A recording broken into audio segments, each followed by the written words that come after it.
Toronto folk singer is dead after she was attacked by a pair of coyotes. What is the monkey doing? Tell me what the monkey... He hit your face off! We actually have a trainer in the water with one of our whales. If I show weakness, if I retreat, I may be hurt, I may be killed. Baby Azaria Chamberlain was taken by a dingo back in 1980. What up, what up, what up? Welcome back to Man-Eaters, the only true crime podcast on the entire freaking internet where all the killers are real animals. Whether it's biting, scratchings, maulings, or clawings, we are here to talk about it. I'm your host, Jimmy, and joining me today, a happy little return, we have one of our favorite characters that's made an appearance in the show. Please welcome back my favorite ever co-host, African Drum Circle, ladies and gentlemen. Round of applause. I'm so happy that you're back, buddy. That's enough now. That's plenty. Thank you very much. African Drum Circle, you've been missing for a while on a bit of a brief, I wouldn't even say brief hiatus, an extended hiatus. Do you want to tell us where you've been all this time? I'm sure listeners have missed you. Where have you been, bud? Wow. Okay, cool. Prison. I might regret asking this. Was the crime sexual in nature? Okay, yes, it was. All right, you don't want me to... Okay, yep. Okay, we won't talk about it again. That's fine. That's okay. We won't talk about it again. You don't need to give me production notes in the middle of the episode, African Drum Circle. You do what you do best and you sit there in silence. And I will just cue you in whenever I think we need a bit of levity and some nice, African drums and pan flutes and stuff like that. Sound good? Great, thank you. Okay, welcome back, everybody. We are continuing today our series on fatal Canadian dog attacks. We started this series last week, and thank you to everyone who's commented and said, good job. Appreciate it. One thing that I came up against last week, there was a word that kept popping up in the list, and I'm going to say it because, hey, we're talking about a word. The word was Eskimo in the context of the breed of dog, the Eskimo sled dog. And I kind of said on pod that I wasn't sure if it was appropriate. I wasn't sure if it was woke of me to say, but I did have a commenter. I'm sorry, I can't remember your name on the Spotify. Leave a comment saying, "Hey man, it's like the name of the dog. You're fine. Don't be sensitive." She didn't say that, but I inferred that. Fair call. It's the name of the breed of the dog. So I'm not allowed to be in trouble for that or anything else that I say on the podcast or anything that African Drum Circle says on the podcast. Except that you cannot say that word. Okay, we are going to move on now. We finished our list all the way from the beginning of Canadian history. We ended up in the 1990s. And at the outset of last episode, we did talk about how once we get closer to the present day, there are more and more attacks. And apparently, there was a statistic, I can't even be bothered to go back and look it up, but a good percentage of the attacks that have occurred have happened since 2000 and since 1990 as well. So we're going to dive in. We're going to try to read through all the attacks in the 1990s, potentially also going into the early 2000s. And if we cover enough ground in a short enough amount of time, we will also conclude the series, but it also might be a three-parter. So we will see how we go. Okay, so we're going to jump back in now. Please, everyone, pay your respects because we are about to delve back into the list of fatal Canadian dog attacks.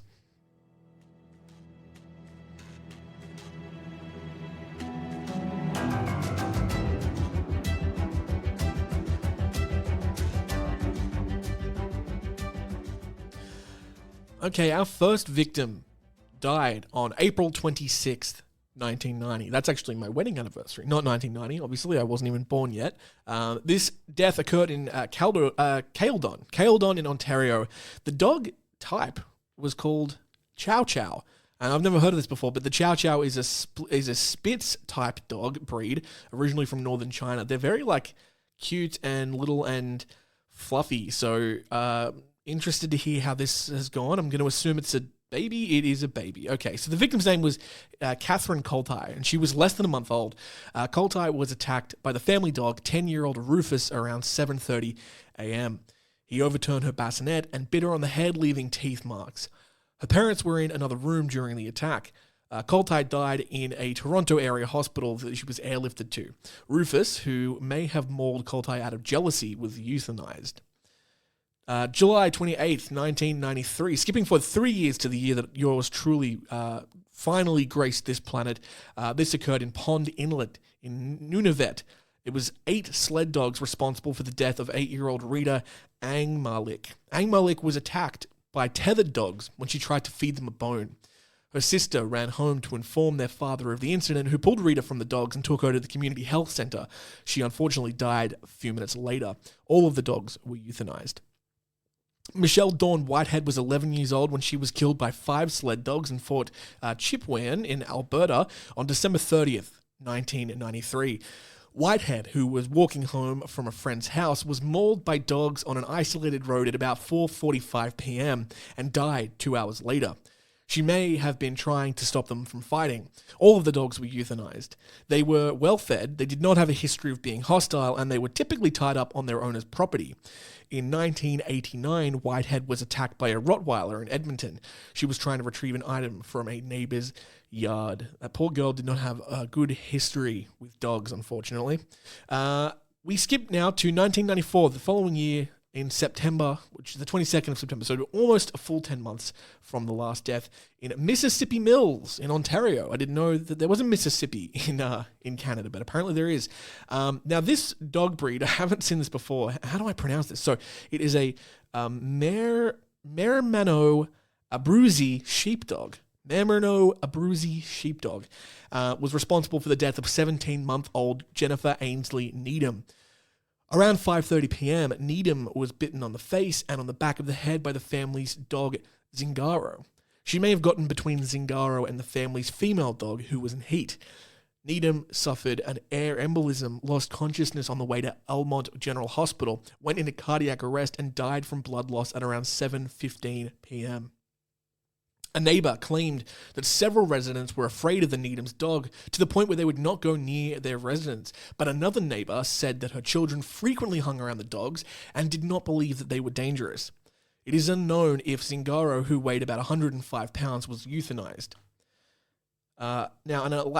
Excuse me, complete word vomit just then. An Alaskan Malamute, one of them, was responsible for the death of Nathan McDermott, who was 3 years old in April of 1995 at Alexis Indian Reserve in Alberta. This boy was mauled and taken to Stony Plain Hospital, where he was pronounced dead. The autopsy revealed he died of multiple dog bites. August 15th, 1995 in Toronto, Ontario, is the location of the next death. Two American Staffordshire Terriers were responsible for the death of Torn Joseph Peters, who was 22 or 23 years old. This is the first adult in the 1990s to be killed by a dog in Canada. An intoxicated Peters began taunting his roommate's dogs. Okay, this is not a good start. And this is even worse. Their names were Apollo and Rage. Just a little tip for all my listeners out there. If a dog is named Rage, unless it's like an ironic name, it's like a little chihuahua or something, don't taunt the dog. Okay? Apollo and Rage, which led them to grabbing Peter's arm and pulling him down. He suffered extensive injuries to his head, neck, and throat. 46-year-old Billy Weaver, Peter's roommate, was charged with criminal negligence a day later, but charges were dropped as he was not home when the attack occurred. The dogs were euthanized against Weaver's request. 2 months prior, Peters was hospitalized for 12 days after the same dogs attacked him. Yeah. At first I was like, well, I don't know how he's being, charged for criminal negligence if he wasn't there and, Peters was taunting the dogs. But if you have just been attacked by the dogs, it's probably your responsibility to keep them away from other people until you figure out what to do. Oh gosh, another really long, interesting name. Okay, so the town this happened is called Kinistino in Saskatchewan. It's weird that I can pronounce Saskatchewan so easily, but I can't pronounce Kinistino. But that is the location that Lang Forsyth, the 6-year-old, died on December 14th, 1995 by 2 German shepherds. Forsyth was attacked by his uncle's 2 unneutered dogs, which he was playing with alone. He was announced dead on arrival at the Melfort Union Hospital. Forsyth had extensive wounds to his head and neck. Both dogs were euthanized. On July 18th, 1996, in Cross Lake First Nation in Manitoba, a pack of stray dogs killed 3-year-old Desmond McKay. Over 100 stray dogs were euthanized in response to this death. Darlene Bluin, who was 5 or 6 years old, died on June 27th, 1997 in Saint-Terre-de-Caps in Quebec. She was killed by 2 Siberian Husky sled dogs. Bloin? I'm going to go with Bloin. Bloin was mauled by 2 of her father's dogs. One was loose and dragged her to another dog, which was tethered. Oh God, that's awful. She was pronounced dead on arrival at a local hospital. The dogs had a history of killing rabbits, but her father did not believe that they would harm the child. Bloin's father had purchased the dogs several months prior for breeding purposes, but he had no experience. One dog was euthanized by the Society for the Prevention of Cruelty to Animals, and Bloin's father euthanized his several remaining dogs. He was breeding them for sale. This next story is quite long. This occurred on June 1997 in Kingston, Ontario. A pit bull killed Sharon Reynolds, who was 7 years old at the time. In 1997, 7-year-old Sharon Reynolds was discovered in the basement of her home with 82 quote-unquote stab wounds. Her mother, Louise Reynolds, was charged with second-degree murder. Wow. Accused of killing her child with scissors. There was dog excrement by the child. The dog was quote, covered in ketchup. A witness stated there was no blood on the bedding. No weapon was found, and Louise claimed a pit bull named Hat Trick, owned by an acquaintance, had killed her daughter. The dog was destroyed. A pathology report by Dr. Charles Randall Smith from Sick Kids Hospital in Toronto claimed the child had died from stab wounds. However, he was not told that a dog was present. However, Dr. Rex Ferris of Vancouver, the pathologist who was involved in the famous dingo baby case in Australia, wow, interesting, in the 1980s, disagreed. Louise Reynolds spent 3.5 years in jail awaiting trial, and during that time, her other children were removed from her care. She was convicted but exonerated in 2001. It was concluded that the pit bull had killed Sharon. Wow. What a weird link in to one of the more famous animal attacks in history. Of course, referring to the Azaria Chamberlain killing, which you can hear a clip from the news in the intro of the show. It's a story that we're very familiar with. In fact, what was it? Azaria Chamberlain's mum. Oh God, I can't remember her name now. But the mum she lives nearby. She lives in the Hunter Valley, I'm pretty sure. At least she did when we did that episode, but that was like 4 years ago. So she may have moved. Wow, that's a really interesting story. Okay. September 17th, 1997, in Crutwell, Saskatchewan, a German Shepherd cross sled dog killed Terrence Keenach, who was 3 years old. Around 4:21 p.m., Keenach wandered into Herman Campbell's yard and was attacked by an untethered dog. He suffered severe head and neck injuries. Keenach was taken to the Victoria Hospital in Prince Albert and moved to the Royal University Hospital in Saskatoon, where he died the next day. The dog was euthanized by Campbell's request. Campbell's dogs were well cared for, did not have a history of aggression, and were allowed to play with his grandchildren. November 27th, 1997, a Rottweiler killed Jonathan King, who was 3 years old. This attack occurred in Temiskaming Shores in Ontario. King was attacked in his home by his family dogs. Oh my God, why can't I read? King was attacked in his home by his family's dog Tank while his mother and paternal half-sister were home. He suffered neck and head injuries. He was found deceased by his father when he returned home, who promptly euthanized Tank. I wonder, does that just mean he shot the dog? Or he just broke its neck? Euthanize just means putting it down. When I think of euthanization in terms of animals, I always imagine they're getting the needle at a vet. But I guess if that happens, you just kill the dog, right? You just shoot it. Anyway, oh God, so many interesting place names. I love having a Q in a word with no U. It doesn't make sense in English, but this is obviously a native Canadian First Nations place. So this occurred in, I'm going to have to guess it's Iqaluit in Nunavut on March 18th, 1998. 4 to 8 husky sled dogs were responsible for the death of 6-year-old Leah Tikivik. Tikivik was mauled and partially eaten by sled dogs that were skating into the ice. Her partial remains were found by a 5-year-old boy after she had been missing for 24 hours. All of the dogs were euthanized at the owner's request. Courtney Tempe, who was 8 years old, was killed by a bull mastiff in Stouffville, Ontario, on April 27th, 1998. Tempe was playing with two of her neighborhood's children in their backyard, where she was bitten on the neck by their dog Mosley. That is a cute name. Her carotid artery was punctured and trachea was crushed. Mosley, who weighed 130 pounds, had a history of attacking people, was euthanized by the request of the owners. This one occurred on Zacharias Island near Hopedale in Newfoundland and Labrador. August 16th, 1998. Husky sled dogs, 8 of them, killed Betty Gauntlet and Daniel Obed, who were 45 and 10 years old respectively. Gauntlet was attacked by sled dogs while picking berries during a family outing. Soon after she died, her family wanted to protect her body for the dogs by making a fire around it. Daniel went to the boat to get more matches, where the dogs killed him. Along with them was Gauntlet's 49-year-old common-law husband and 8-year-old boy, both of whom survived. 7 of the dogs were euthanized.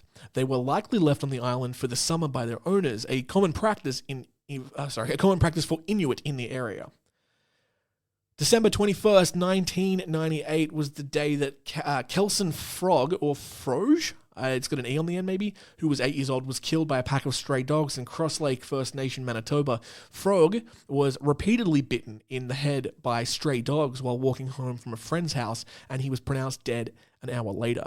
He was carrying a snack because he was accustomed to dogs because his family had sled dogs. 7 dogs were euthanized, some of which were weighing over 80 pounds. A child died from a broken neck on March 7th, 1999, after a husky cross attacked an unknown female child who was 3 years old. This attack occurred in 5 Mile First Nation near Atlin in British Columbia. The child died from a broken neck after she was attacked by a neighbor's dog while playing in her yard. Her name was not released, nor was the dog owner's name, but the dog was euthanized. We're getting to the end of this 1990s section now. On May 30th, 1999, in Manville, in Quebec, a husky sled dog killed 2-year-old Nicholas Bourdreau. Bourdreau and his family were visiting friends who had 24 sled dogs tethered to several kennels on their property. He went outside alone and was found at 9:30 a.m., partially wrapped in the dog's tether. Bourdreau was shaken and scratched by the dog, but his cause of death was a single dog bite to the jugular vein. It is unknown whether this dog was euthanized. July 22nd, 1999. There's a lot of them in 1999. In Lutsk, in Northwest Territories, a husky cross killed a 2-year-old named Maurice Lockhart. Lockhart suffered severe injuries to his head and his neck. He was airlifted to the University of Alberta Hospital in Edmonton on the same day of the attack, but he died 3 days later. His cause of death was from brainstem injuries. The dog was euthanized, even though it had no history of attacks. And our final death in the 1990s occurred on November 27th in Garden River, Alberta. A pack of stray dogs, at least 5 of them, killed a 5-year-old named Cecilia Sandra Aluk. At approximately 11:30 a.m., Aluk was following a puppy around 200 meters away from her residence, where 5 dogs jumped at her and forced her into a ditch. She suffered severe injuries to her face, neck, and shoulders. The attack may possibly have been hunger motivated. Residents tracked the dogs down and euthanized them. There you go. We will continue. How long have we been going for? That was only... we've been going for about 20 minutes. Okay, well, we can probably do the 2000s. Let's see how far into the 2000s we can get. And then maybe next week we can do 2010 to 2025. Okay, so... We are now in the 2000s. The first death in the 2000s. We actually skipped a couple years. We're in January of 2002, so there was a good 2 years there where no attacks occurred. Unfortunately, January 27th, 2002, that streak was broken when Kira Lee Sibthorpe, who was 4 years old, was killed by a Labrador mix and a Rottweiler in Woodland Beach, Ontario. Sibthorpe was visiting her father at his rented farmhouse. He was not around when his Rottweiler...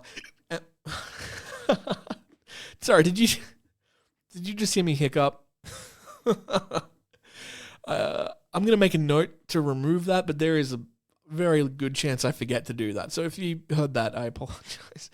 Let me start that one again. Sibthorpe was visiting her father at his rented farmhouse. He was not around when his Rottweiler and a friend's Labrador attacked Sibthorpe. She was familiar with the Rottweiler, but the Labrador was new to her. Sibthorpe's father fled the scene after a neighbor called 911, likely due to his arrest warrants. What a fuckwit. She was pronounced dead in the Huronia District Hospital in Midland. Both dogs were euthanized. Sibthorpe's father turned himself into the police a few days later. What a coward. This one occurred sometime around June 11th of 2002 in Meandering River in Alberta. Meandering River, that's another great name. We stopped a few times last week, and I kind of commented on how great some of these place names were. This is the first time this episode. Meandering River just sounds so relaxing. I could totally see myself sitting on the banks of the Meandering River, sipping a little whiskey and masturbating. Anyway, a 46-year-old named Clarence Martel was killed in Meandering River by a Rottweiler cross German Shepherd mix. His sister's, his sister, Nora Apollana's dog of barely 1 year old jumped on him, bit his leg and cut an artery. Wow. He was brought to the hospital of High Level and was declared dead on arrival. The next death occurred on March 1st of 2003 in Kingston Peninsula in New Brunswick. James Jim Ronald Waddell, who was 4 years old, was killed by 3 Rottweilers. This is quite a long story. Waddell, who had previously been in foster care for 18 months, lived with his father and was under the supervision from social workers at the time of the attack. He was hospitalized during the previous summer for a dog bite. Waddell's father and friends, who were all drinking, decided to do some electrical work in the basement. That's what I want to do when I'm drunk. The only way to get into the basement was from outside. Mike Clark, who lived with the Waddells, decided to let his dogs out of their electrically fenced pen while they were on their way to the basement. Waddell decided to follow the men outside. He was left alone in the backyard where Clark's dogs mauled him to death. Each dog weighed around 145 pounds, and Waddell weighed 35 pounds. Clark's 2 unneutered dogs may have been excited by Waddell's dog, who was in heat and tethered on the porch. Waddell suffered bite marks all over his body, a broken back, a severed major artery, and had his throat torn out. His cause of death was ruled as blood loss. All 4 of the dogs were euthanized, and Clark claimed that his dogs had no history of aggression. A coroner's inquest found that the social workers were concerned about Waddell's Rottweilers. Charles McKendy, the supervisor of local social workers involved in the case, personally did not like the Rottweilers, but was assured by social workers that 3 of the dogs were securely penned, while the 4th was a family pet. The pets were, however, not the focus of the social workers' intervention. James Waddell's parents' rocky relationship was. That is maybe one of the more brutal deaths, like the details of that, like his throat ripped out and his back broken. Jesus Christ, like there's some pretty bad ways to go. That's got to be really up there, being 4 years old and just torn apart by dogs in your own house, like right near where you live, where you're supposed to feel safe. Okay. October 13th, 2003, in Nelson House in Manitoba, 4 to 6 German Shepherd crosses killed an unnamed male child who was 3 years old at the time.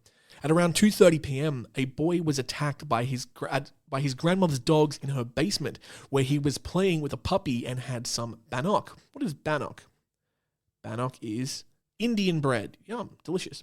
Her 15 dogs were tethered but broke free, and at least 4 attacked. The boy's grandmother injured her arms while trying to scare away the dogs, which were euthanized by the residents before emergency responders arrived. The boy was pronounced dead on arrival at the local medical unit. His name was not released by request of his family. This next story is another one with quite a lot of information. This person was named Cody John Anger. He was 3 years old when he was killed by 3 Rottweilers and a Border Collie in Maple Ridge, British Columbia on December 27th, 2 days after Christmas, 2004. Anger, I assume it's Anger, it could be Anger, but Anger resided with his mother, Sherry Fontaine, her boyfriend, Jason Harvey, and Anger's several older siblings. The children had previously been in foster care due to Fontaine's criminal activity and history of drug abuse.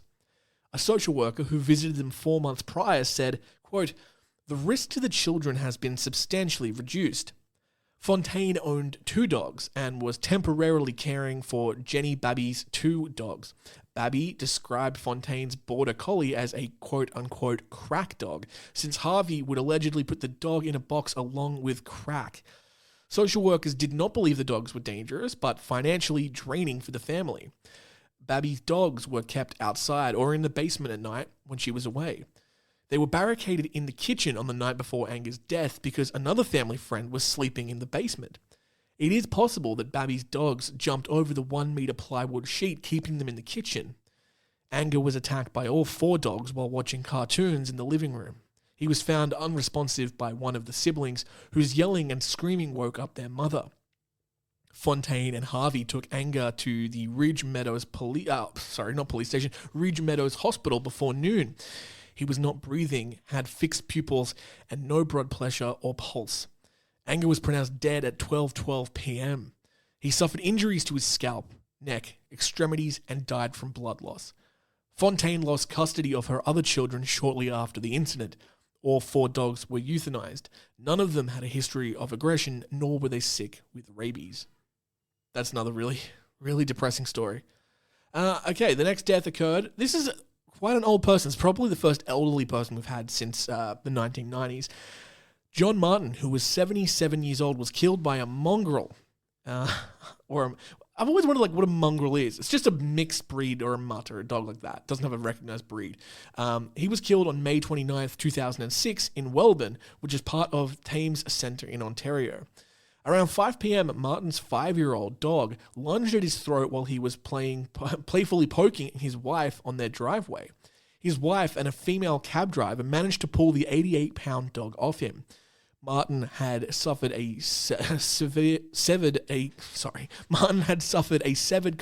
that's a hard sentence to say. Martin suffered a severed carotid artery and succumbed to his injuries in St. Mary's General Hospital. The dog was euthanized. June 15th, 2006 was the date of our next victim. We don't know the name of this person, but we do know that he was killed by a husky cross, or at least an unknown number of husky crosses, in Tolude Lake in Manitoba. The unknown child was 3 years old. This was a Sayasi Dean child. I think that must be like an indigenous tribe. They are members of the Sayasi Dean First Nation. Okay, yeah, so First Nations people. A Sayasi Dean child was bitten by dogs while playing with his cousin and died before anyone could get to him. He suffered neck injuries. One other dog was promptly euthanized by another resident. Darian Bird was 2 years old when he was killed by 2 huskies on July 27, 2006 in Hollowwater First Nation, Manitoba. Bird was being babysat when he wandered away from his residence. The body was found 200 meters away on a neighbor's property at the edge of a lake. One dog involved in the attack was tethered and the other was loose. Both of them were euthanized. On November 16, 2006, Lancelot Corbin Wyatt Loonskin, who was 5 years old, was killed by a Rottweiler, a German Shepherd Cross, and an unknown 3 or 4 additional dogs. This occurred in North Torquay in Alberta. Loonskin left a female relative's residence without her knowledge at around 6 p.m. Less than an hour later, his body was found after the 2 men in the area heard dogs barking outside. Loonskin suffered trauma to his face and upper body. 2 of the dogs involved in the attack were a resident's pets who had no history of violence. Both of the dogs were euthanized. Lancelot was 5 years old when he died. On January 18, 2007, in Cumberland House, Saskatchewan, An unknown male child who was 5 years old was killed by at least 5 or 6 unknown dogs. A Cree child, I'm assuming Cree is another First Nations tribe, a Cree child was mauled by dogs at the side of the road near his residence. His mother found him at about 10:30 a.m. and took him to the local health centre. He was transferred to a hospital in Saskatoon where he later died. The child suffered hypothermia and bite wounds to his head, face, and upper body. Community members euthanized at least 4 dogs after the incident. Some of the dogs belonged to another resident who was frequently warned the dogs would be euthanized if they were not kept under control. And the final death that occurred in the 2000s actually occurred halfway through 2007. This occurred on July 1st in Montague in Ontario. A Rottweiler/German Shepherd cross killed 1-year-old Laurie Lynn Edwards.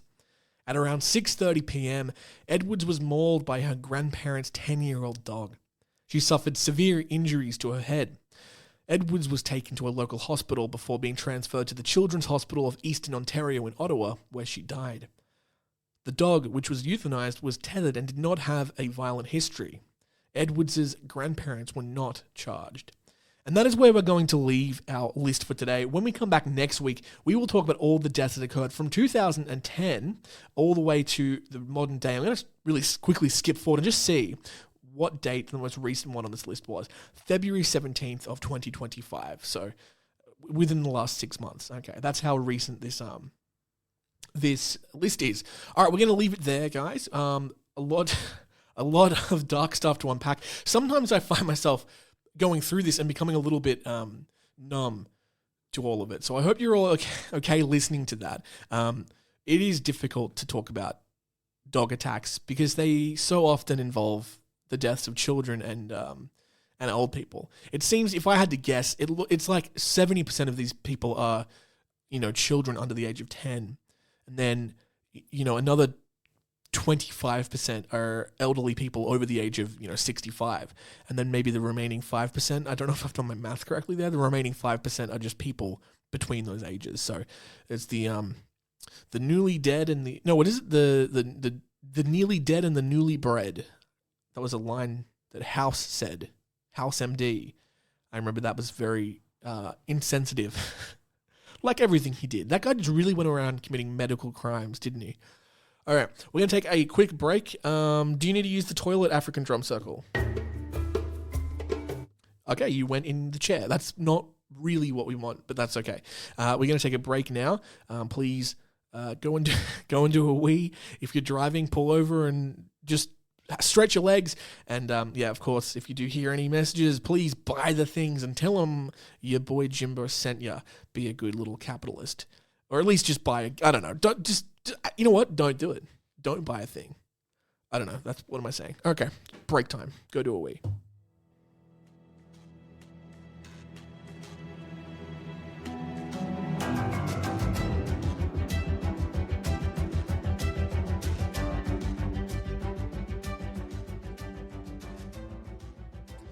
And we are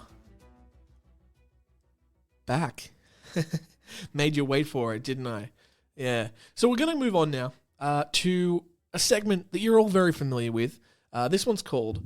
Oh, God, I've got to remember... So if you listened to last week, you would know I have a new little mixer. I've got to remember where all the things are. Okay.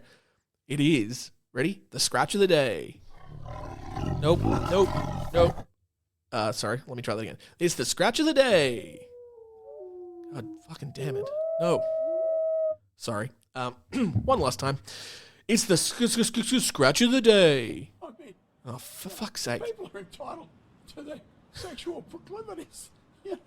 I mean, let there be 1,000. I know. Sorry. Okay. Okay. All right. I don't know if anyone else is getting tickled by this except me, but it is, in fact, after all that time for the scratch of the day.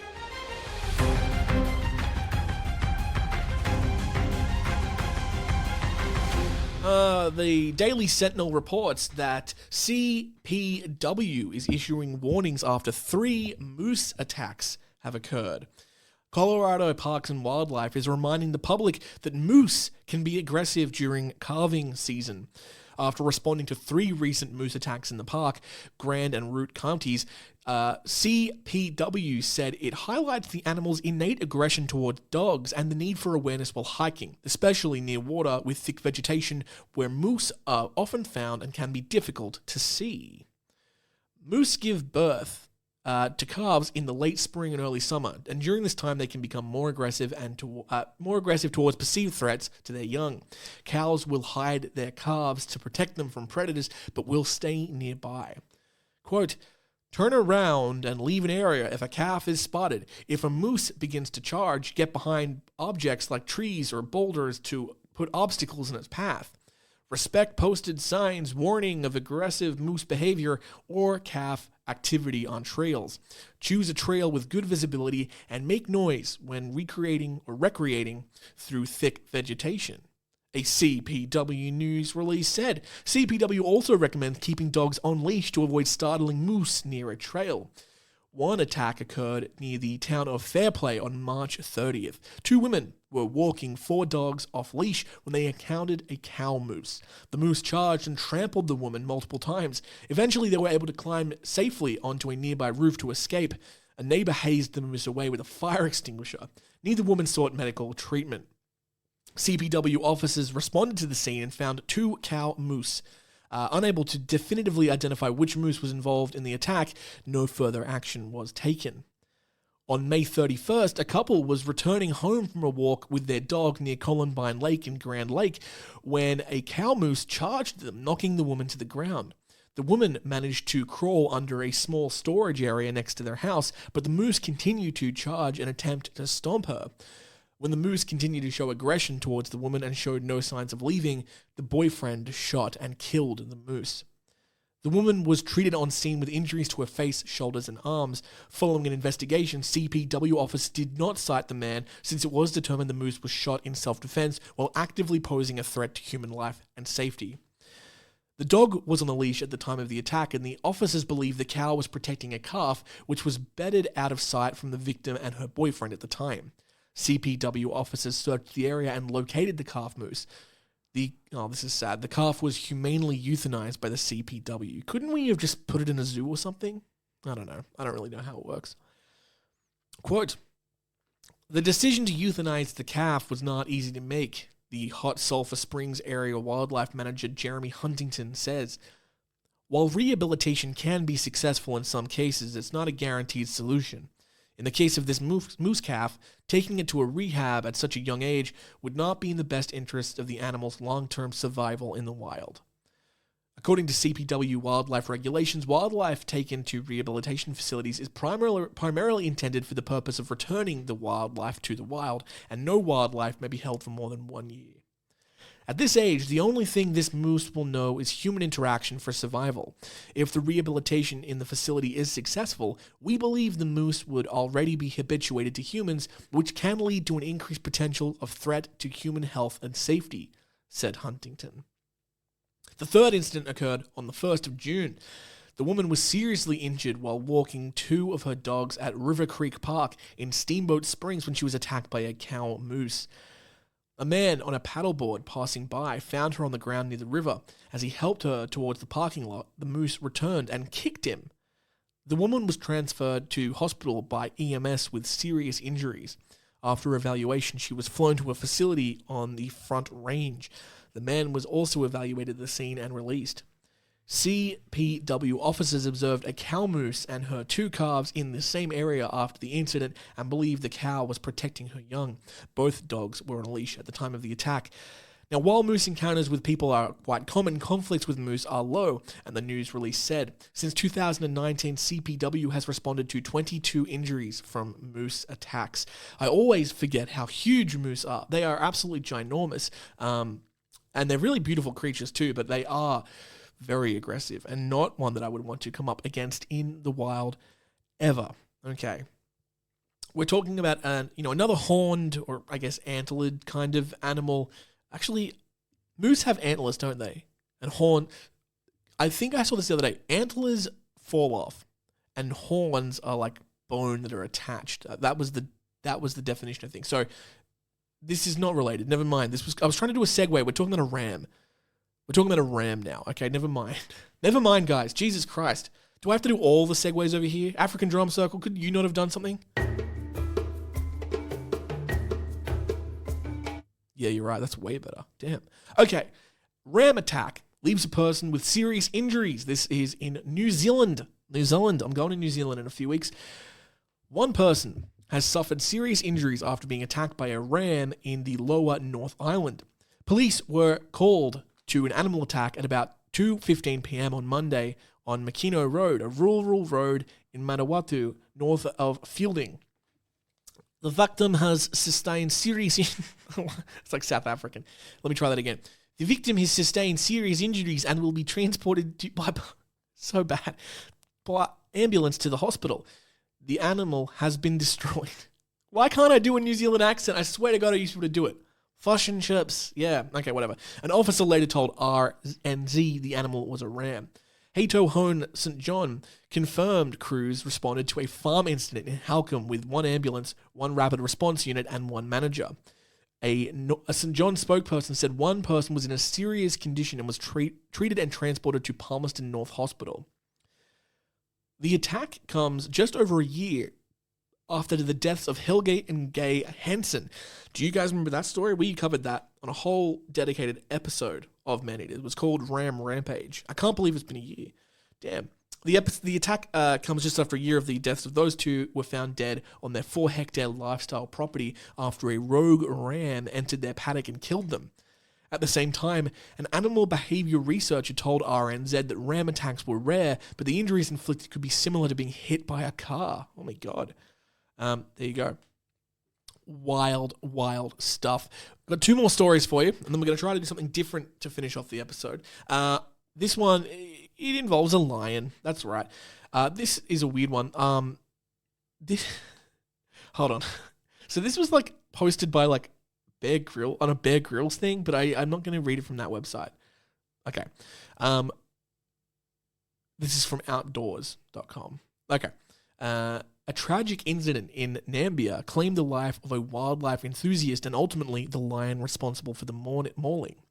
Bernd Kebbel, 59 years old, was camping on a rooftop tent in the Hohenib River area with his wife and friends. He climbed down the ladder early in the morning to go to the bathroom when a lioness attacked him. Kebbel died of his injuries. Officials in Namibia also killed the female lion Charlie to protect other humans in the area. The Namibian Sun reports that Kebbel was a well-known businessman and nature lover who generously supported lion research. The Namibian Sun further calls the man's death both ironic and tragic.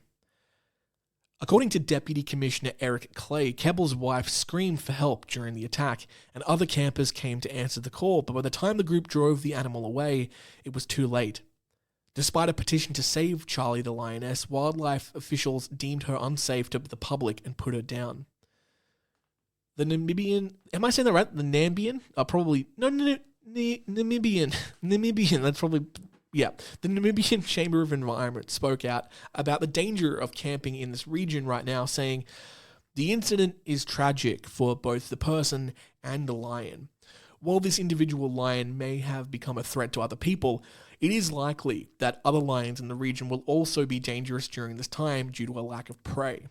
We urge anyone who is considering wild camping over the next few months to reconsider camping at an consider camping at an established campsite with other people or at a lodge. If you do camp, do not leave your tent at night for any reason." Boy, I'll tell you what, there is nothing I think I would rather do less than camp where I know there are lions. I'm pretty desperate to one day travel to Africa to do like safari. I really want to travel to North America, and visit some of the national parks and do some hiking and camping. But really, to be honest, the wildlife scares the fuck out of me. It really does.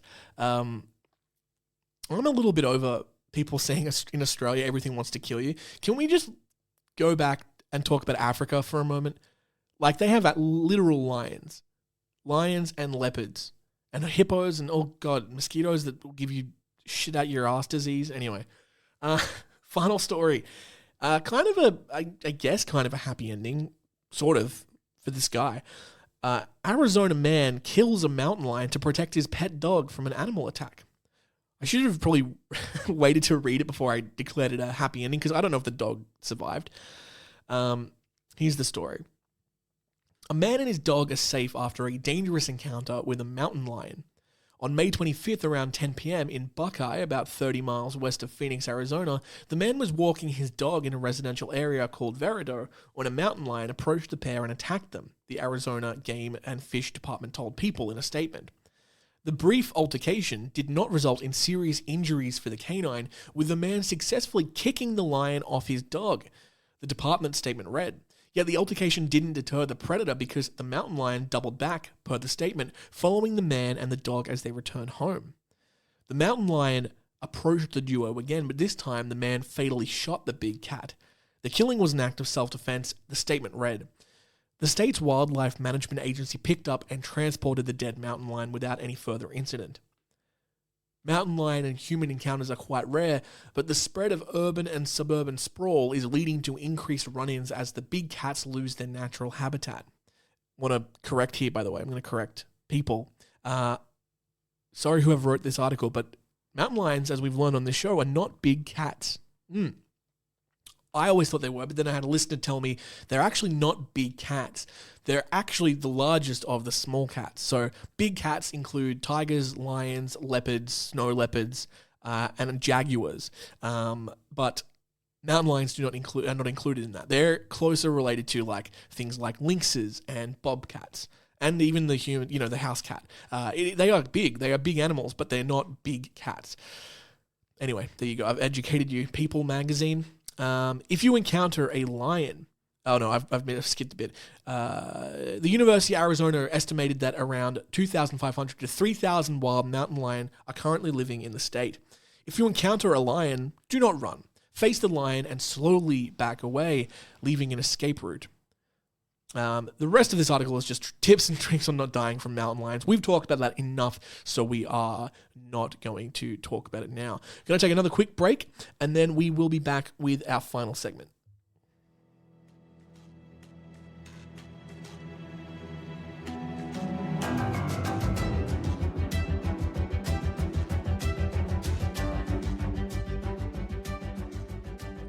So, I'm going to try something new. I've been playing a game called the Marvel Duel, which is a terrible name. Basically, it's like a Wordle, but you have to try and guess a Marvel character, and you get to do like an MCU one and a comics character every day, and it's really fun. It's great. You sort of like put in like Captain America, and it'll tell you if you're correct. Like it's a male. It's they're a male. They're from Earth. They have superpowers. What year they debuted, etc., etc. And you have to try to guess it as many times in as few guesses as you can. I was driving around today and thought, wouldn't it be great if like a Marvel Duel existed for animals, an animal duel? So I googled animal duel or animal Wordle, and this I think might be the closest thing ever. This is called Metazoa. This website reads, the animal kingdom, in brackets, Metazoa in Greek, is full of our distant relatives, some more distant than others. Metazoa is a game that tests how well you know our extended family tree. Your goal is to figure out today's... Oh, why have I made it go away? Your goal is to figure out today's mystery animal in as few guesses as possible.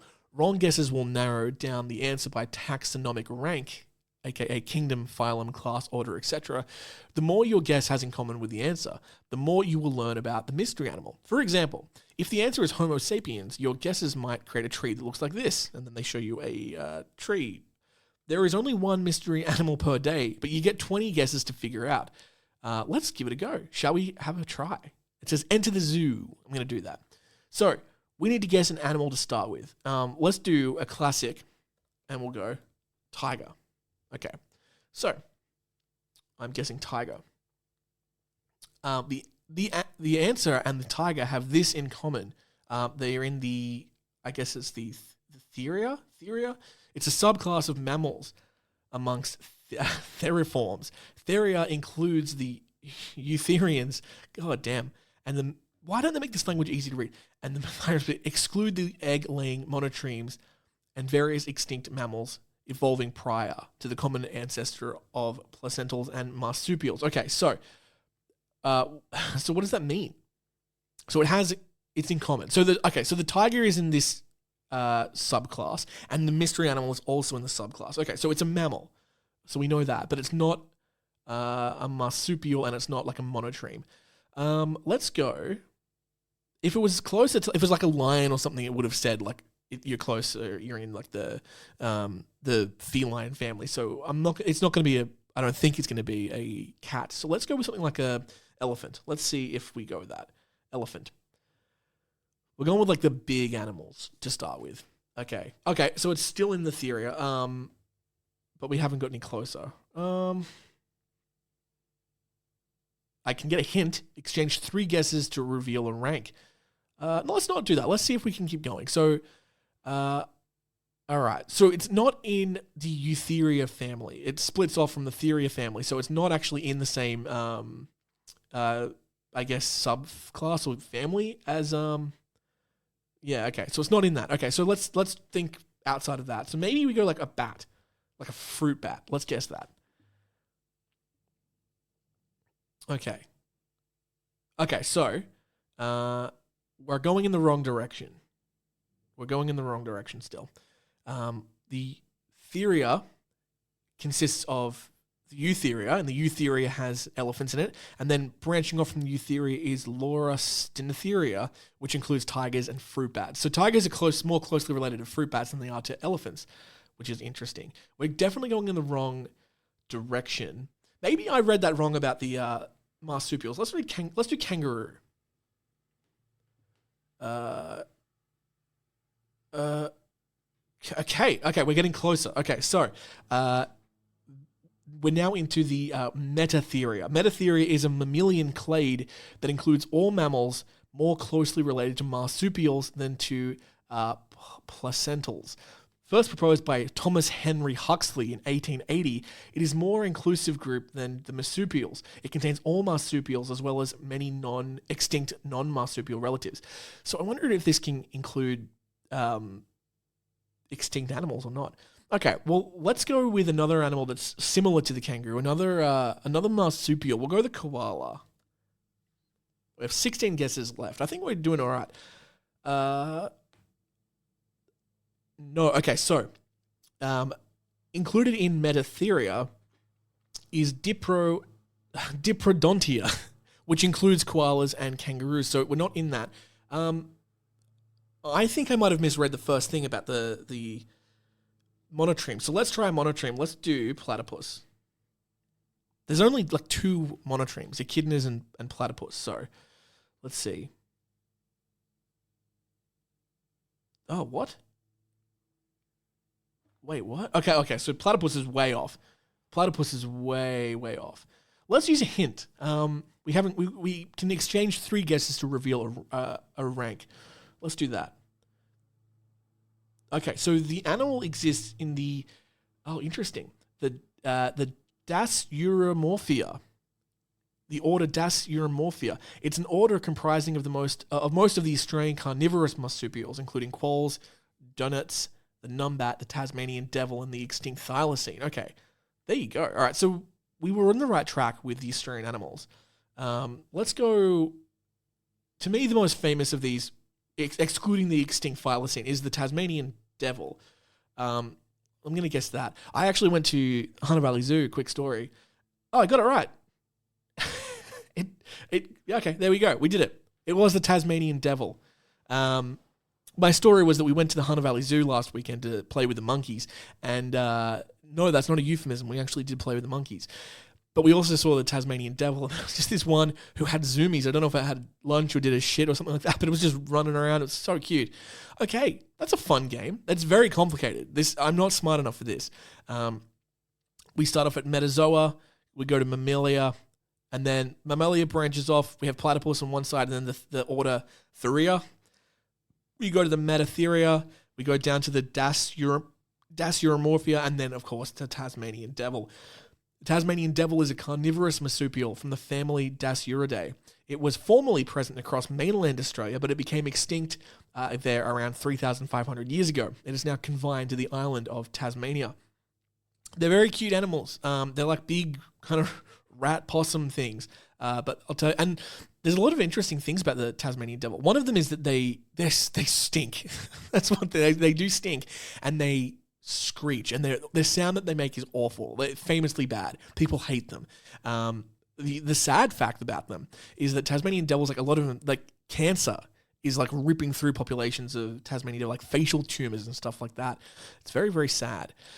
Guys, that is going to be it for our, I nearly said lesson. That's going to be it for our podcast today. Thank you so much for listening. I'm glad that you were here. We'll be back with the conclusion of our Canadian dog attack series next week. I think we will play that little animal game again. That was very good.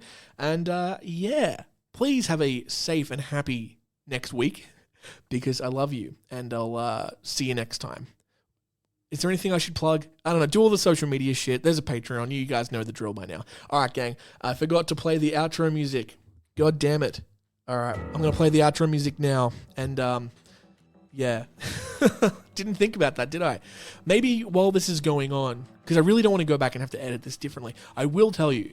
I will plug something, actually. The next episode of Dead Funny is going to be coming out really soon as well. I'm going to record that, actually, this afternoon after I finish with this one, so do that. And thank you to everyone who has listened to Dead Funny over the last 2 weeks. Really great feedback. Thank you so much. One of the bits of feedback was like, hey, why do you play the music so loud? It's really annoying. Anyway, I should have learned that lesson because I did that on Man-Eaters too. People were like, hey man, the music's too loud. I don't like the background music.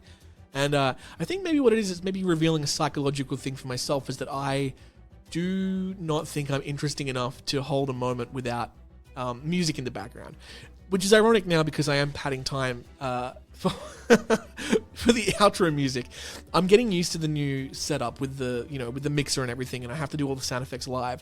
But I'll tell you what, man, the joy of being able to finish it up and then like not have to edit for an hour afterwards and just post the thing for a couple of little tweaks, that's pretty great. I've got to say, I really enjoyed that. So there was a little bit more setup and practice that goes into running the show live. But once it's there, it does save some time on the back end. So, yeah, that is going to do it, everyone. Thank you so much for joining me. Thank you for dealing with my learning curve on this new thing. I love you lots. And please stay safe out there because as we have learned over the last 4 years, is that no matter what you think, it is a jungle out there. Bye.